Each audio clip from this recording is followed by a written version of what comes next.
Okay, welcome super secret agent trainees to WhizGirls Academy. Today we have a super special guest. Her name is Ba Minuzzi and she's a multi-hyphenate founder. She is the founder of Umana Studios and a bunch of other ones that we're going to talk about as well. So welcome, Ba. Thank you. Thank you for having me. All right, so tell us about your childhood. Wow, that's a very broad topic, but it's interesting. I have a son now that is almost 2 years old, and I've connected so much with my inner child, and then just like all these memories of my childhood come consistently on a daily basis. And I'm very grateful, like, for the childhood I had. Like, I had two siblings, like two brothers, and we were very loyal to each other and doing all the things together. So I was very boyish, like, until I was probably 10, it was like about playing soccer and doing everything outdoors, grass, nature, climbing all the trees I could. Like, I always loved that. And it was just like beautiful. We were more like on the adventurous and explorer side than not. And my parents would travel a lot and work a lot. So, and that's another like very vivid memory I had.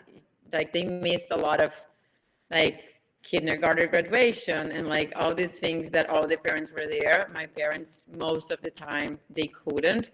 And I remember being upset with those things. So like in terms of things that I didn't like about my childhood was definitely like how hard my parents were working, and they would miss things that were very important for me at the time. But they found a way of compensating when I became a teenager and later. So not something that I really suffered with. And then everything else was pure joy, like I had a really wonderful childhood. That's awesome. I know you mentioned some of your hobbies and passions, but did you have like a dream job? It's funny because my parents worked so hard and they were doctors. My dream job when I was a child was to be an assistant, like a chief of staff, because I would pretend I was one for my father, and my father would spend so much time at work. And I love that dynamic of like, having a computer and like working on all those tasks. There was like the spreadsheets. But I didn't even know what a founder was as an entrepreneur. But I think I could now, when I look back, it's like, maybe I wanted to be a business person. I just didn't know how. So what I thought was like, my father works hard. The way to be closer to my father is working for him. So that's what I really dreamed about. And I loved when I was already probably like 7, 8, I loved playing that. Like, I'll play my father's assistant, and I had my little, like, it wasn't even my computer, it was like a keyboard, and I would be typing and he would be like playing with me and my siblings. And I just, that was my dream job, just being his duo, his partner in crime. That's wild. Okay. And it's interesting that you've been there and then now you're doing all these things. So when did you hear about STEM, science, technology, engineering, and math? Do you remember how old you were? It was last year. Yeah, it was last year, like pretty close to LA Tech Week, or actually during LA Tech Week when we met. And I remember like our first chat and then the second conversation. And I just think it's wonderful, to be able to support. And well, not the very first time like I heard about STEM, but like the first time I heard about your work with your program, but about STEM, I don't know when it was the first time, actually. I know that you grew up in Brazil, so that wasn't an issue, I think, in Brazil, because like you mentioned, your mom's a doctor, your father was a doctor, like they're a doctor still. So like, it sounds like in Brazil there wasn't an issue about STEM, but maybe in America, like, there's been an issue, unfortunately. I wouldn't say there isn't an issue. I just think here we are more, for every topic, I think we are more aware and we take more action than not, and sometimes people here, they think the problem is bigger here. It's not. It's just like people, they spend more time understanding the real problems that happen to be normally global problems, but here they are screaming, and we luckily have more access to find solutions and to take action. And then I think that's why sometimes here is just more evident, and that we manage to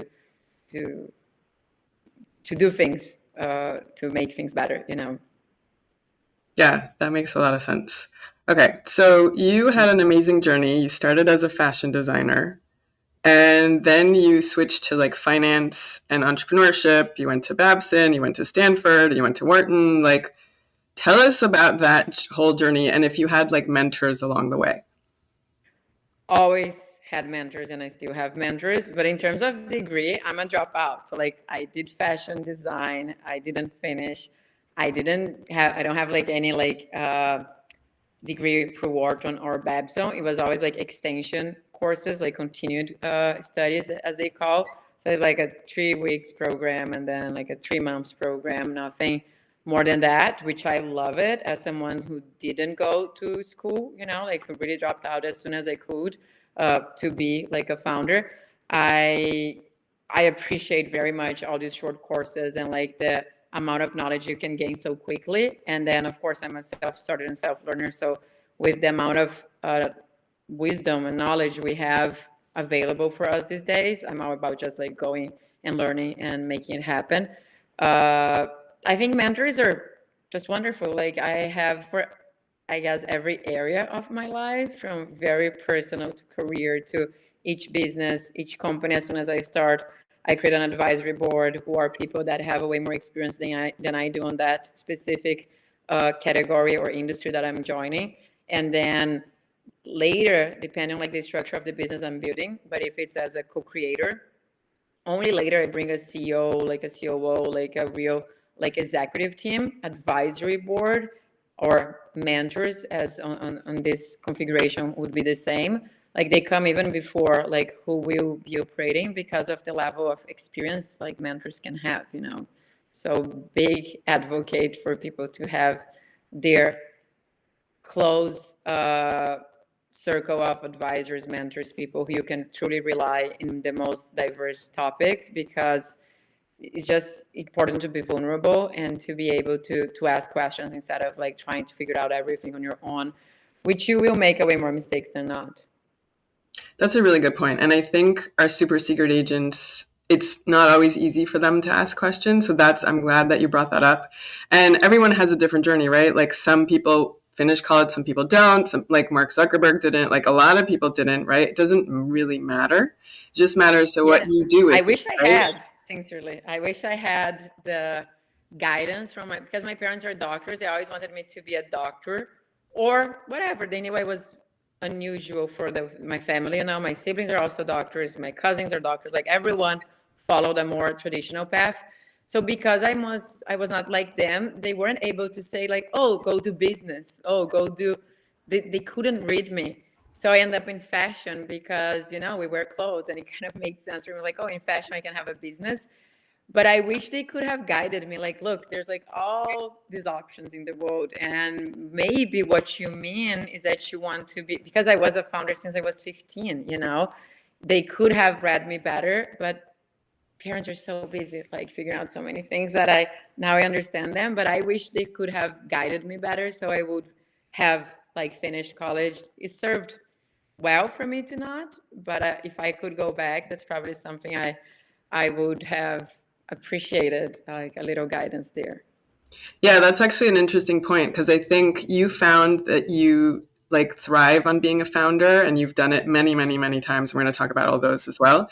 But like the fashion thing, it sounds like it could have been a passion as well. Like I know I was like obsessed with fashion, but fashion dolls, right? So I worked on Barbie and then Bratz and now this whole thing that I want to do fashion for WhizGirls as well eventually. Like I'm dabbling with that. So like it's really interesting to see that. How did you figure out like this is like you want to be different and that's okay? Like the mentors probably helped you along the way. So can you tell our secret agents a little bit more about like what that experience was like, and also like how can they be a little bit more not shy? Because I think our secret agents are a little bit shy and they're like a little bit like not really like sure about what they want to do. Some do, some don't, because some of them are like 9 to 14 years old. We've had a little bit older. So tell us a little bit about that. It's so important to own who you are, like to find your confidence, because, and I know the younger we are, more challenging it is, or not. Like sincerely, I remember being very shy until I was 9. And but very shy. Like I would be in the class and I would literally start crying if I asked a question that it felt dumb, So I was very shy. I wasn't just very comfortable on being me. And then suddenly, I changed the school, and I remember when I changed to a new school, I decided like, okay, this will be a new chapter. I'll be very social. I'll be myself, and I was very happy as I was, but at my home, with my brothers, with our neighbors, at school, like I would get so nervous. And then was a very conscious decision. And when I got to this new first day at school, I was like, okay, here I'll be a leader. Here I'll be myself. And I became like the leader of the school, like all those things that started happening. And it was just a change in mindset. Like I decided I could. And I was like, this fear, like this anxiety, of course, I didn't know the words like that for the feelings I was feeling. I didn't know what anxiety was, but I was just uncomfortable, and then making the decision that I can, like, there's nothing that I can't, so let me give a try. And then quickly, I think people just feel your energy when you are excited to do something and you feel great about showing up that way. You get that positive energy, and then little by little you get more confident, and then things start happening. So that was my journey, and I really love that happened, because it changed the entire course of my life from that move when I was 10 years old, and then from 10 to 13 was really just like this wonderful years of being like extremely popular and like a leader, and still like really great in class, but it was a way more on my social skills than just my intellectual skills, which was like my strength until I was 10, was all about better grades in class and showing that I was like class A, and a student A, So then when you get a little older, I think you start getting away more.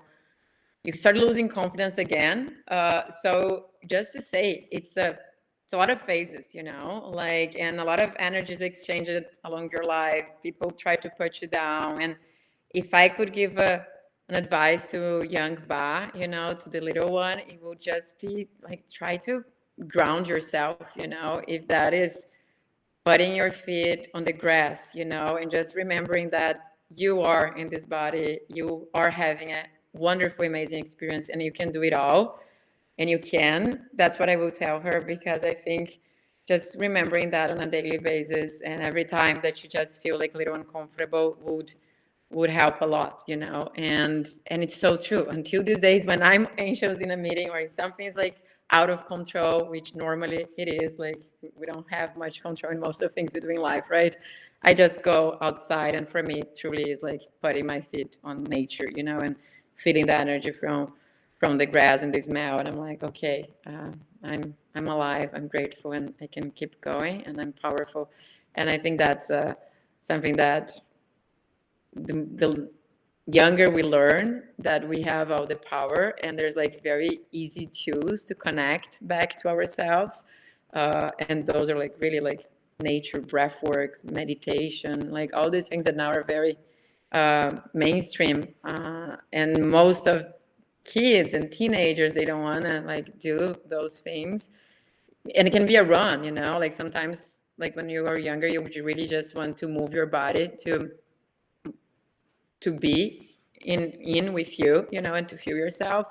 So I think it's just like that time to understand, like, what is my tool, like how do I connect with myself? And I remember that I am this powerful, and I always be, and my 30-40-year-old self will be like this goddess, like this person who I can already like see, because today I'm owning my identity, and not letting people put you down, like bring you down. Yeah, no, that's a really good point. And I think that like I'm grateful for you sharing and being so vulnerable and like honest, because I think we all go through these phases in life. Everything is like up and down, but it's how you bounce back up, and how you get back up is like how you move forward, right? So you stepped into your power 100%, and you found the tools that help you to like, so like now grounding is for you, like going out to the beach, like getting the balance around you, like that's huge. And I think our super secret agents will find that as well. I mean, we do that when we do the hackathons, we do the meditation, we do the fitness, not just the code and the entrepreneurship. It's a good balance of everything, because it's really important. right? But it's really important that you found that. So I'm happy that you shared that. You mentioned something when you were younger, and you would tell your younger Ba, like, what did you learn when you were around 11 years old that you have kept with you today? It's really this confidence. I learned it was a big shift for me from being so shy and living on that shyness and going back home, a little upset. I only had 3 friends on my shyness phase. Really, I still remember their names. They were my best friends. I love them very much, but it was just them. I would arrive at school, we would sit together, we would do everything together, blah, blah. It was my world. And then when I was ready, like 11 for me, everything already made sense. So it was like, you can have as many friends as you want, as you open yourself to it. And again, as you decide. So my 11-year-old was so confident. He was so happy to be in this world, and to be experiencing all the things we were experiencing as a community, like in school.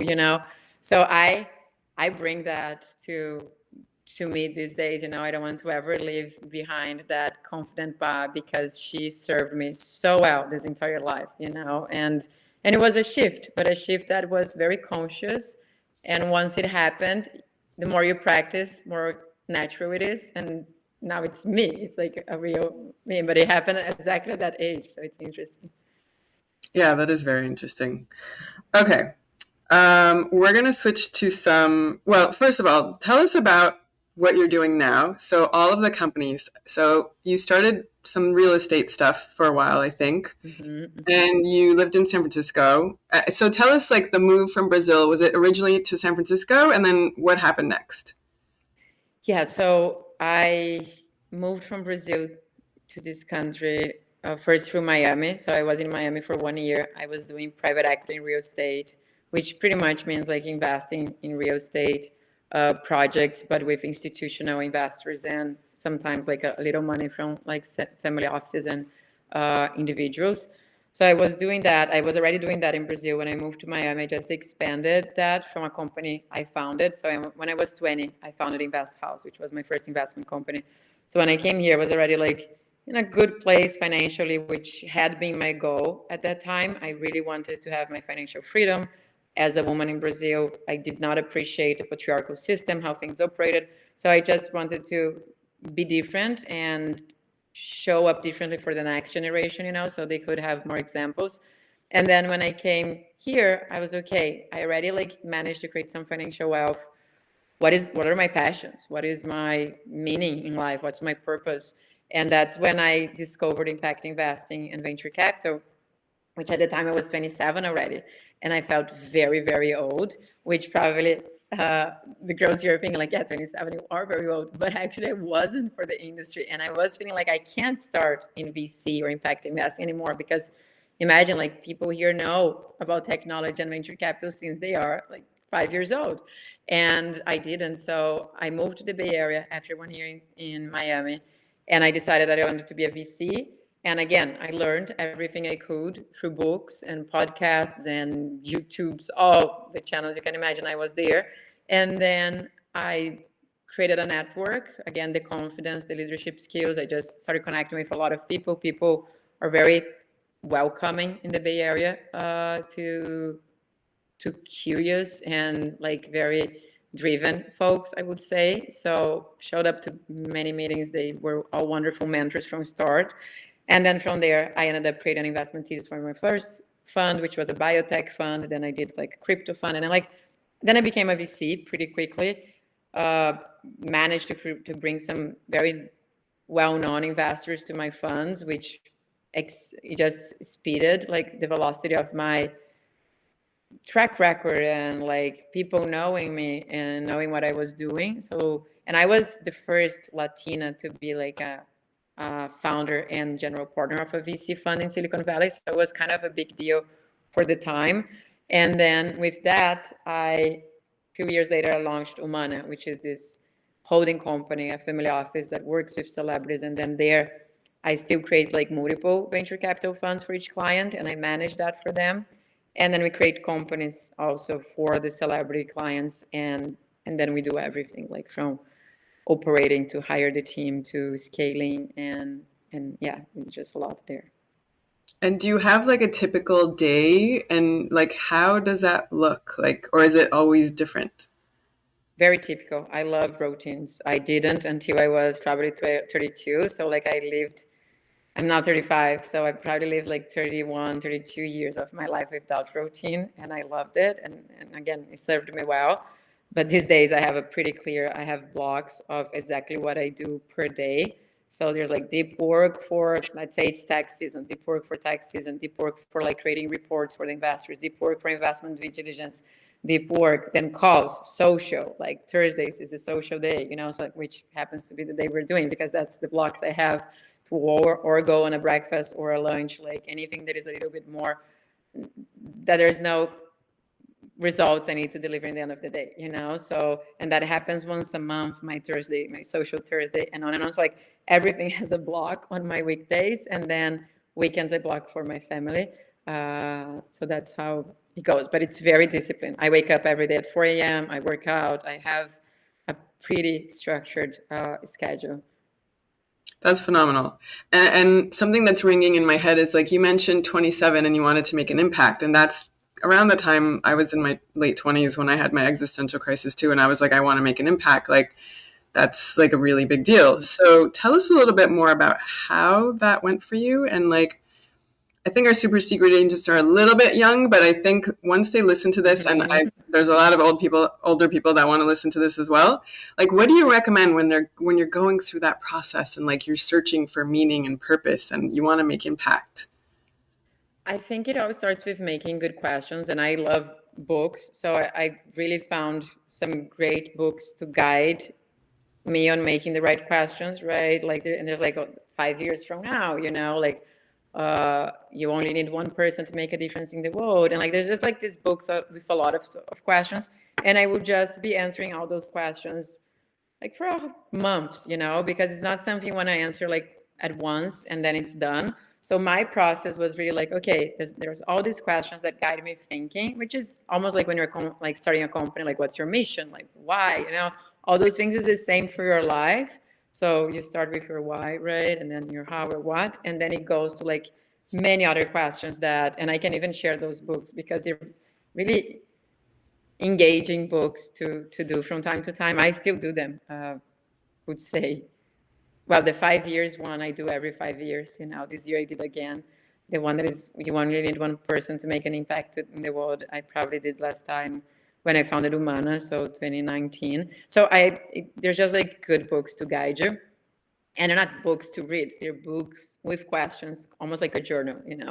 So that was very important for me because then I had the questions to answer as I think through it. Then I'm like, okay, this is what I am about. This is what I want to do. And again, because I'm so energized and active, my mission changed like from 2016 to 2019 to now 2023. It keeps changing, it evolves, but you come from the same place. You want to make a difference, you will want to do good.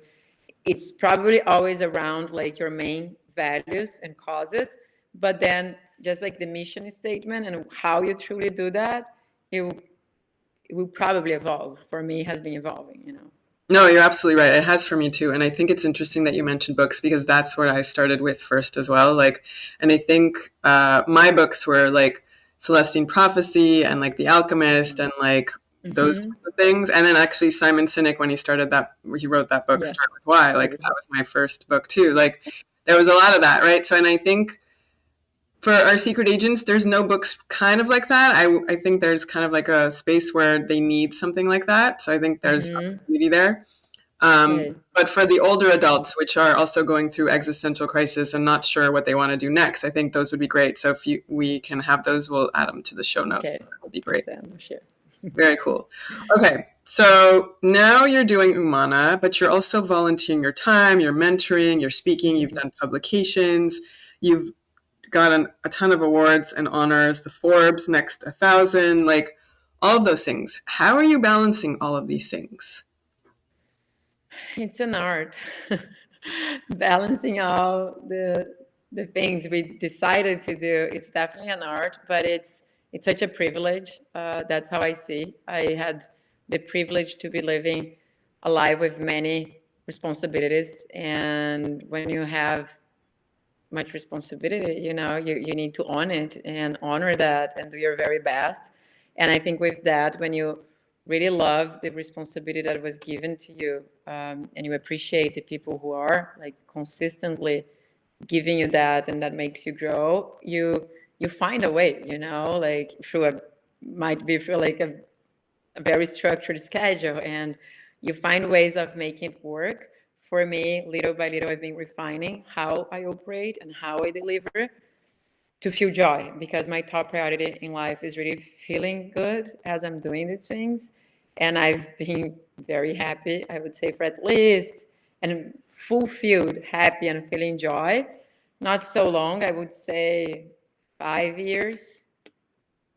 And before was a way more like such an energy of building and very aggressive, that I would be a way less happy in reality, because just I was burning out, I was stressed. I didn't know how to manage like all this responsibility and all these tasks. So it came with time, like this, really feeling honored by the responsibility that was given to me, and grateful, like, wow, thank you. Like you trust that I can do this, and then let's make it happen.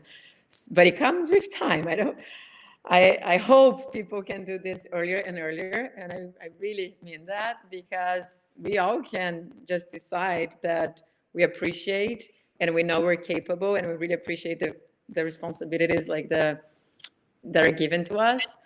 But sometimes you're just so unaware of your own self, and it takes longer. That was my case. Yeah, no, I totally, everything you said, I was like, yeah, I've been there. I know exactly what you're talking about. And I think that's a thing, unfortunately, like, I don't know if it's media, I don't know what it is, but like entrepreneurs have always been told you have to hustle, you have to like burn yourself out, you have to really do whatever it takes to make it work. Yes. And it's on the end, it's like your health is going, your sleep is going, like everything is going. It's not like you're not stepping fully into who you are. And like you have to do that, but you have to do all of the rest of it. So it's definitely a balancing act.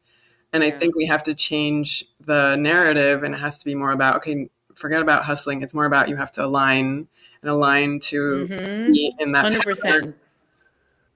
Yes. I always say there's like, you need to match like the idea of making it happen and letting it happen.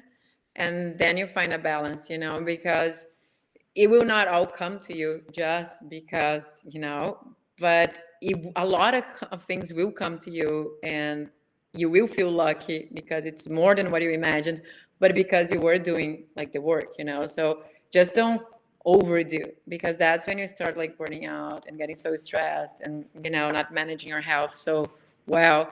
And then I think everything starts like falling apart instead of like meeting in the middle and going together, like things just do not work when you go too intensively on something, because that's what most of founders before will tell. Even these days, like I went to read a book last week. I was listening to the book on my car, and it was on that vibe still, like you need to sacrifice, you need to let go of sleep. And I was like, oh my God, no, like that, no, like there's ways of doing, and then I changed the book. But there is this narrative still that you need to sacrifice everything, and that you will need to burn out, and I don't think that's true. I think we might have burnout, right? But I don't think everyone needs to go through that to truly become a great founder and succeed in life, Yeah, I think that's absolutely right. And I was thinking while you were talking, I was like, you know what, this applies to our secret agents too, because some of them have school, and then they have like piano or like soccer or like chat, like a million things, like right after school. And then it's like, when do I have time to like do my homework and like all of the things, right? And then we get to college, and it's like the same thing. Like we have like speech and debate, we have like this club that I'm a part of, this thing, like the dorm, like I'm an RA, like I'm in a sorority, I'm whatever, like it's like never ending. So I think it's a place where, and I'm super grateful that when I started WhizGirls Academy, I was really doing the research and having the background of like, okay, yes, we can code, yes, we can be entrepreneurs, but we also have to learn how to meditate, and we also have to learn like how to take care of our bodies and the fitness and all the things. And I think it's unfortunately a universal thing. So we definitely have to change the narrative. But I think more people like you speak out about, look, I went through that. That wasn't fun. Like now I've stepped into my power and I know what works and what doesn't work. And it's really not about hustling anymore, but it's more about the alignment and also really being happy in your everyday life, because I don't think everyone is happy, unfortunately, these days. Yeah, most aren't. And that's back to what you were saying, which is about living now, like it's about this present moment that we just need to step in our power, owning like this very moment, instead of just consistently be dreaming of this shine object in the future.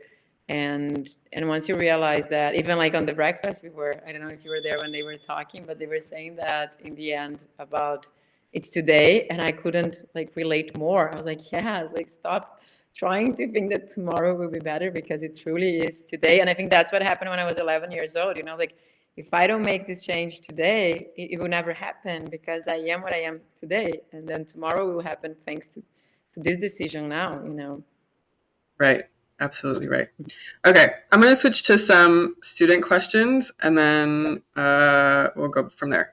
Okay. So this is a comment and a question. You are a real life superhero and a role model. Thank you. Have you had someone who inspired you along your way for your STEM journey, and how did their encouragement help you become even more awesome?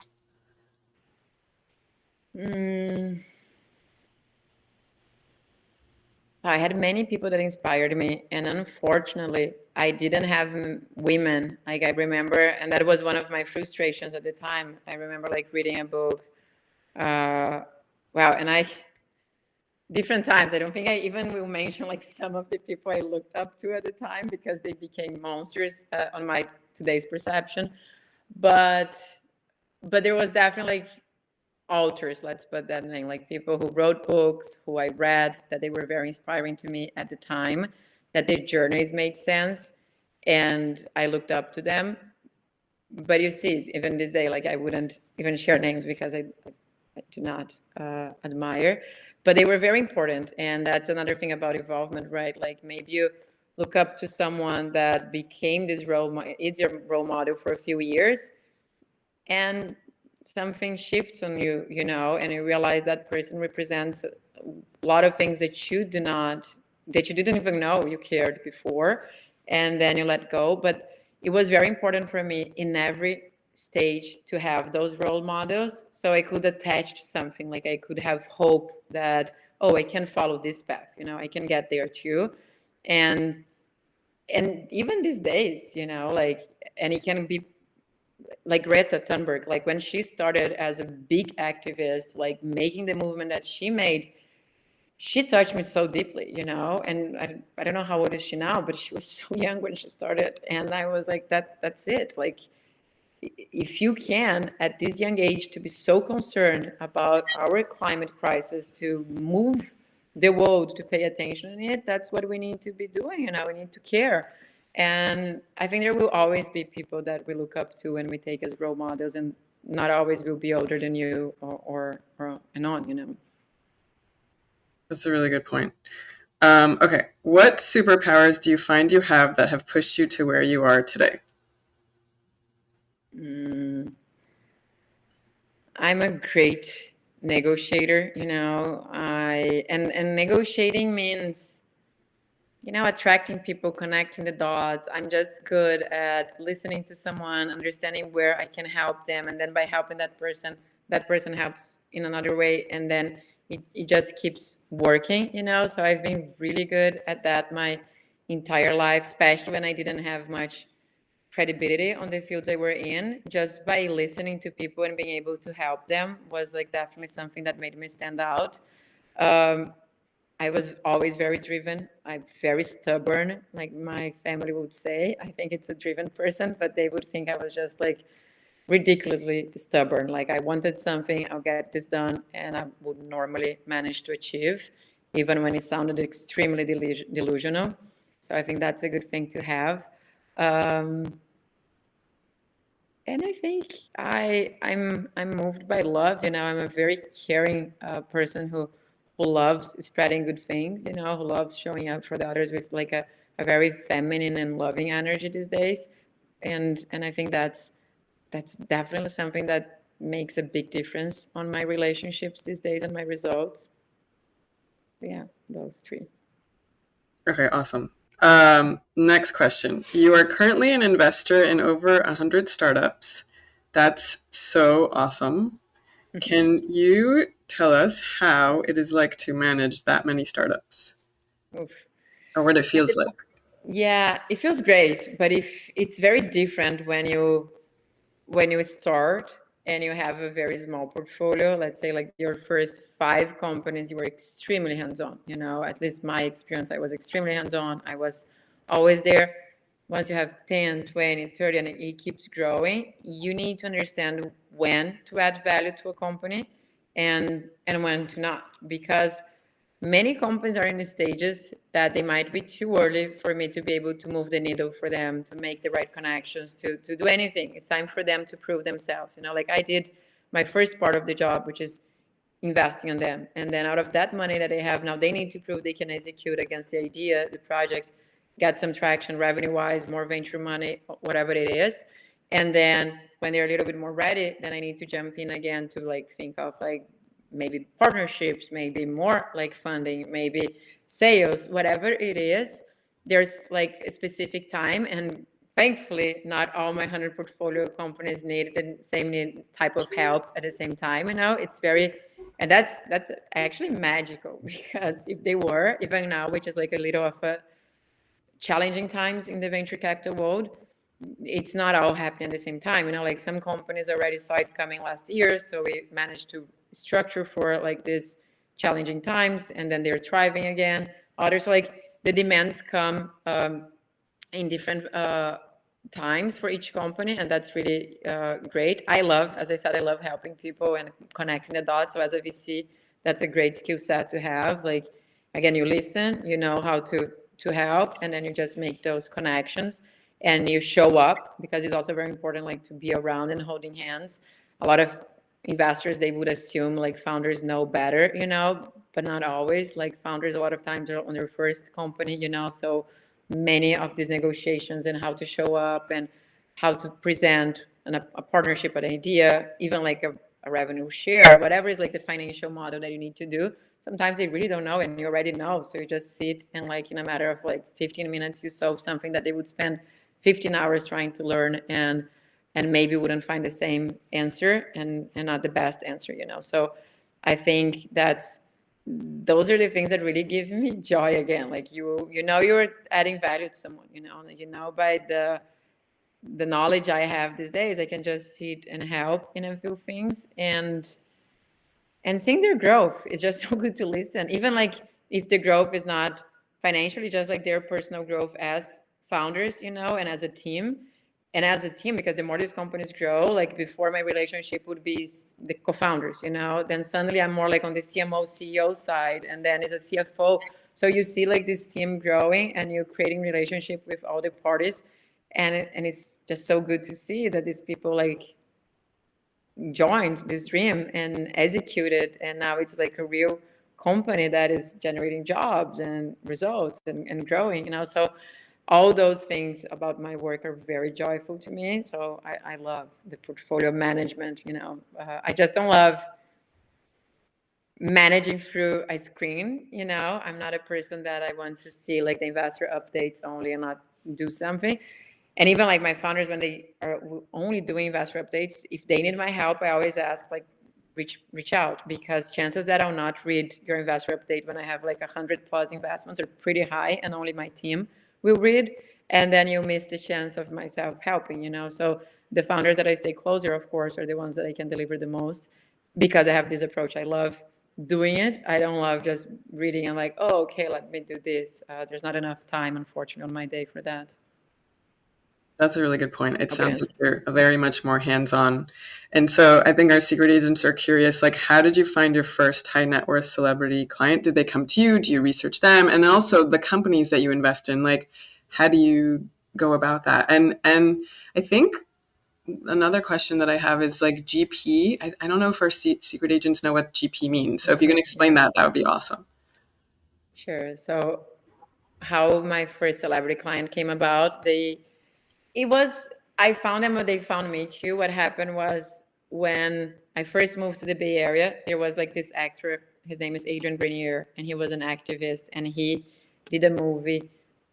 He was from Entourage, which I know the girls, the audience like will not be aware of, but it was like a show that lasted like 10 years here in the US. It was like very famous. But he did one movie when I was a fashion designer that was around fashion, which was The Devil Wears Prada. And I loved him in that movie. So when I moved, you watch, right? Like that. Oh yeah, all of it. I'm from LA. Entourage. That's like technically true-ish with the agents and the whole thing. Like it's fascinating. But yeah, Devil Wears Prada. Phenomenal. I forgot that he was in that movie. That's wild. Okay. Yeah, that was a movie that I connected with him. Like I was like, oh, and they want to meet him. And then I was in a club, like a social club, The Battery in San Francisco when I first moved there. And then he was sitting there. And I was like, oh my God, I need to introduce myself. But that was in 2016. So I introduced myself. We started following each other on Instagram. I told about my impact investing thesis, blah, blah. There wasn't alignment at the time, but he was like, oh, pretty cool. Let's stay in touch. I was like, oh, thank you. And then I was like, okay, not doing business with him now, but maybe one day. And then when I founded Humana, we started posting on Instagram. And then he asked, like, what is this? Like, I see you've been making progress with your impact investment thesis. Tell me more about it. And I was like, yeah, sure. Let's get together and I'll tell you. So my team actually went to meet like this first celebrity client, introduced like the whole impact thesis around the work we do at Humana. And he fell in love. He's like, I need to be a family member. And then from him, everyone else just happened because, I don't know, people become aware and then they get intrigued and then they reach out. But it's always word to mouth. Like we never really went to, oh, I want that celebrity. Like, let me try to get them as a client. It just has been coming to us. I think that's a really good point. And I think for our secret agents, it goes back to don't be shy. If you see someone you want to talk to, go talk to them. It's okay. Like, it's not a big deal. Like, it's 2 minutes of your life, maybe. And maybe they say yes, maybe they say no. In your case, it was no, but it turned into a yes eventually. So you never know, right? Like, and I remember how frustrated I was because, like, full transparency, I had a serious crush on him. Out of like all the actors in Hollywood or like any person in the world, like he was someone I was like, oh my God, he's so good looking, like, which made me 100 times more nervous to go talk to him. I'm like, oh my God, what I'm going to say, blah, blah. And I did. And when he said like there was an alignment in our strategy at the time, it was so sad. I left there, but I was at the same time happy because I made the move. I was like, okay, now we're in touch. But I was like, oh, we're not doing this together. And you see, then years later, when there was no crush, no nervousness around him, and then we're like, okay, everything came together, and now we're like brothers, like just things. Yeah, don't be shy, because I regret every time that I was shy, and sometimes still happens, like depending. And I always regret. I was like, why? I could just have talked and. I don't know. And then there's an excuse that I find, oh no, because I was, talking to this person, I couldn't go there, but it still happens. Don't allow it to happen, because I always regret when the shyness still shows up and I don't talk to the person I really should have talked, it's funny. This theme comes up a lot because my theme song is "Lose Yourself" from Eminem, and it's like opportunity comes once in a lifetime, right? Like, so when you were saying that, I'm like, that's in my head, like, and that's what I'm working on telling these secret agents. It's like, you get one chance, you only got one shot. Like, hey, it's not that you're failing, it's just that it wasn't the right time, right? And at the time, it wasn't right. Like the stars had to align, but that goes for everything, right? Like I had that when I was trying to get my job at Mattel too. Like it took 9 months for me to get a job finally. Like they created a position for me, but the first day he was like, oh no, we don't have any jobs right now. Like I was like, what? Like, what do you mean? I want to be like Tom Hanks, right? Like that was my dream job, right? But it took like not giving up and not pushing too hard, because like if you keep pushing, it's kind of like this, like kind of like the law of attractions, where it's like it's like you push too hard and it like backfires, but you kind of step back and we're like, you know what? I'm going to focus on me. I'm going to do my thing. I'm going to build, but we're still in touch, and you never know. Like And I think that's like really important for our secret agents, because I think, first of all, they're super shy, but also they get very discouraged, or like not, I guess it's not fostered. Because I also remember when I was teaching at USC, I was taking students to see people, and they were just kind of standing around like, oh, hi, we're here. I'm like, no, that's not how networking works. Like you really have to go approach people, and it's okay. Like, yeah, it was very hard to me. I remember at one, like, but the first breakfast time it was always hard. Now it's like easy, right? Like now it's like it's just normal for you, right?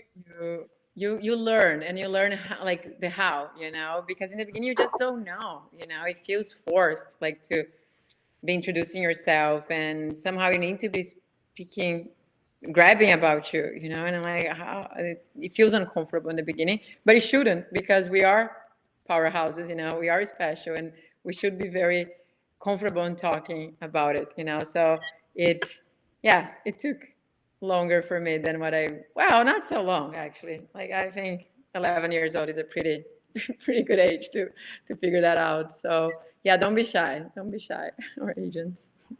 Okay, so tell us about GP, because there was actually a question, and this is a comment too. So it says you're the first Latina to be the founder and sole GP.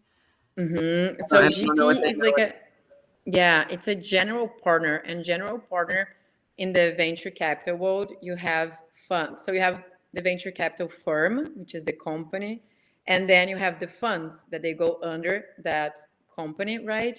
And the CEO of a venture capital firm is normally the general partner, because that's the person who is partner of all the funds they create. They hire the team.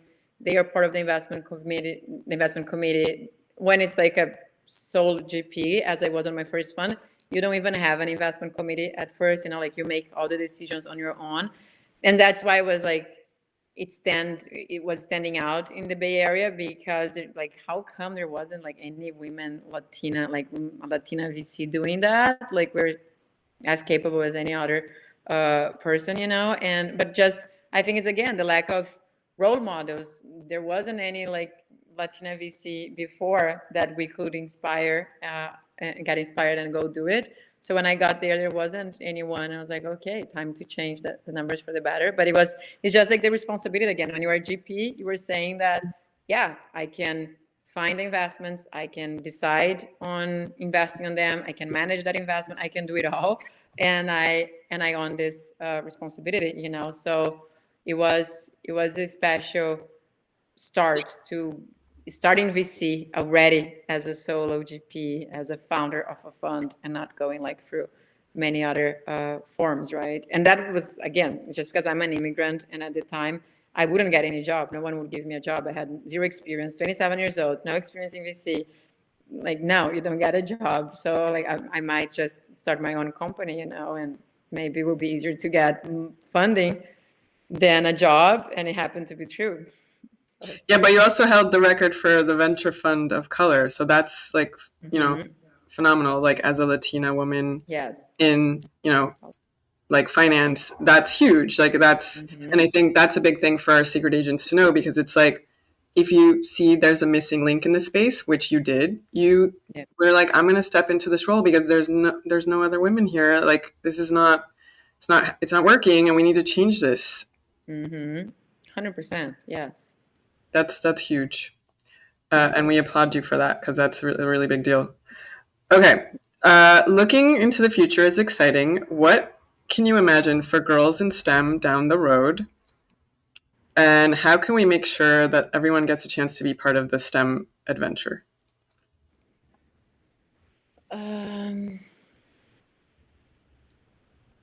Wow. I just think we live in such exciting times, that future is bright. That's the first thing. I think we, as innovators, as people that are intellectually stimulated by futurism, by innovation, by all these things, like I think the world that is already happening and will keep happening, will serve us just so well.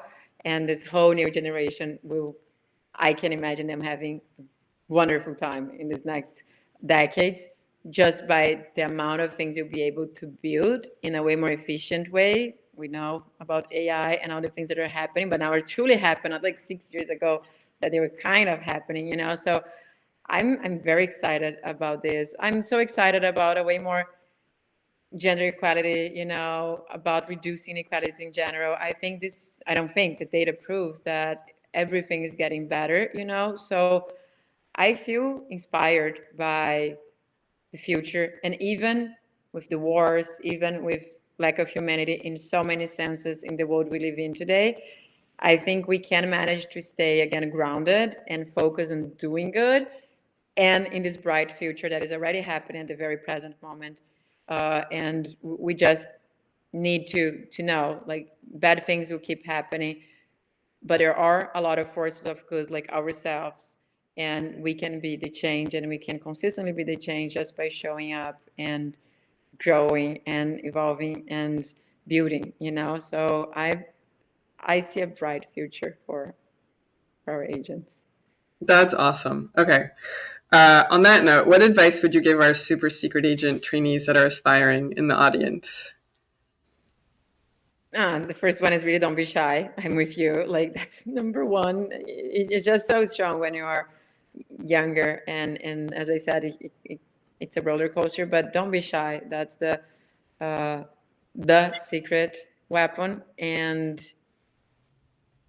don't be shy. Don't be afraid. You know, I always say that I make decisions asking myself a question like, am I making a decision out of love or out of fear?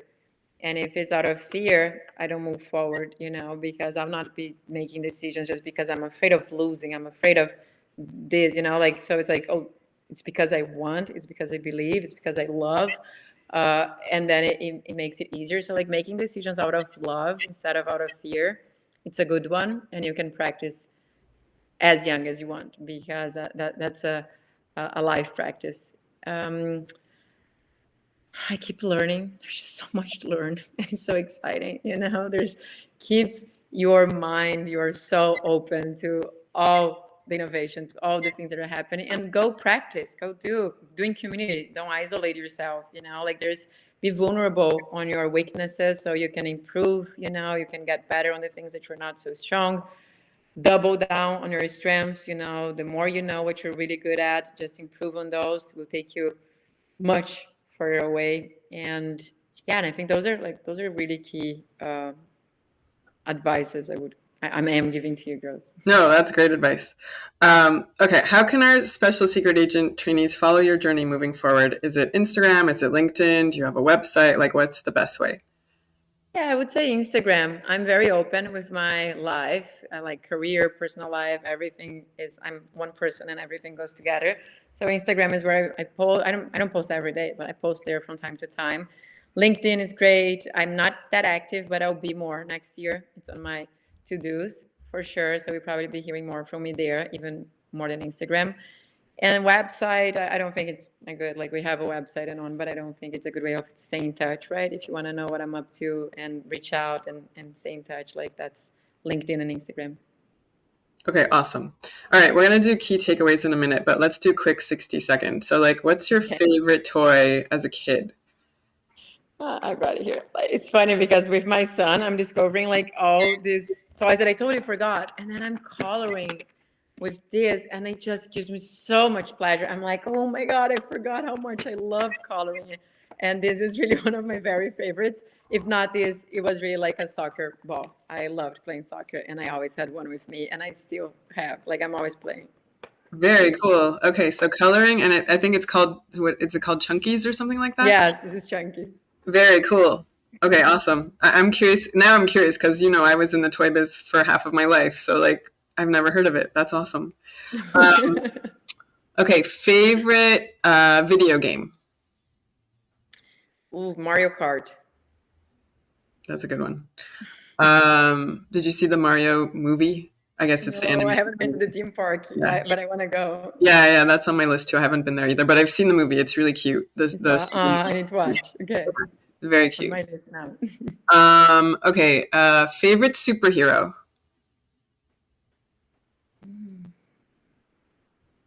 Oh, can it be a non-superhero like Steve Jobs? Sure. I mean, it's your Yeah, he was my superhero, so hero. it doesn't have to be Yeah. like a traditional one. It could be anyone. Or I would say Steve Jobs, and then went to Malala and Greta. Like, I think those are my three favorite, yeah, superheroes.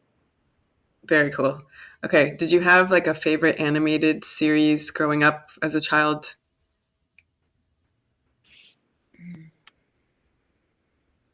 I don't think so. I don't remember that one, no. Yeah. I know it's a little different because on Saturdays we used to have like a whole block of animated, like we had the Jetsons, we had the Flintstones, we had like all of those, and then there was more. But I think Brazil, I'm wondering, like, because I was doing some research, but I don't remember any Brazilian like specific. But that's okay. How about if you're watching any shows right now or anything that you really resonated with that you think our secret agents would like to watch?